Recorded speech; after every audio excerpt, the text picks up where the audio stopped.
God wants us to be different from other people, the majority you could say, and we were told this in 2 Corinthians chapter 6, verses 16 to 17. Here's what that verse says. And what agreement hath the temple of God with idols? For ye are the temple of the living God, as God hath said, I will dwell in them, and walk in them, and I will be their God, and they shall be my people. Wherefore come out from among them, and be ye separate, saith the Lord, and touch not the unclean thing, and I will receive you. But the question is, why? And how do we go about getting this done? Well, we have to look at who God separated first, which was Abraham. In Genesis chapter 12, verses 1 to 4, God told him to leave his country and go to another that he would show him, Canaan. He had no other relatives there besides Lot, who he took with him. Now fast forward to what God started with Abraham, the Israelites. God again said that they should be separate. They weren't to live in the other nations in Canaan, but were to cut out a space for themselves, as we saw in the book of Joshua.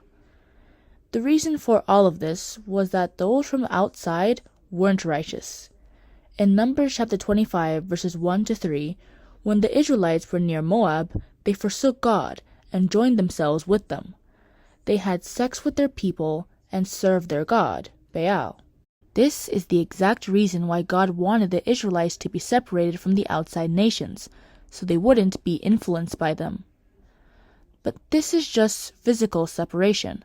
All those who are righteous in the Bible were not just physically separated, but were fundamentally different than most of those around them, with what they said and did. A prime example of those who are different in action is the 3 faithful Jews in Daniel 3. The entire nation bowed down to the image King Nebuchadnezzar set up, under the threat of being burned to ashes. But those Jews who believed in God above all else kept standing. An example of someone who showed his difference with his words was Micaiah. In 1 Kings chapter 22, verses 1 to 37, Ahab wanted to go to Ramoth-Gilead to fight, but wanted confirmation that he would win the battle. He called 400 prophets and asked what God had to say, and they all said that he should go, that he would surely win. Micaiah was then fetched for, and the messenger told him to just agree with the other prophets, but Micaiah refused and told the king what God really said, that Ahab would fall in battle. Micaiah was thrown in prison for this statement, but that never wavered his faith. Ahab did end up dying in that battle.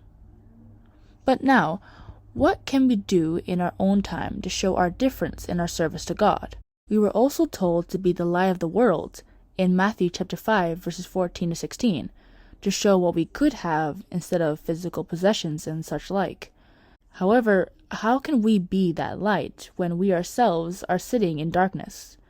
Therefore, we can avoid being in darkness by being separate and different. It could be through physical isolation, spending more time at home than on social activities, or through what we say outside.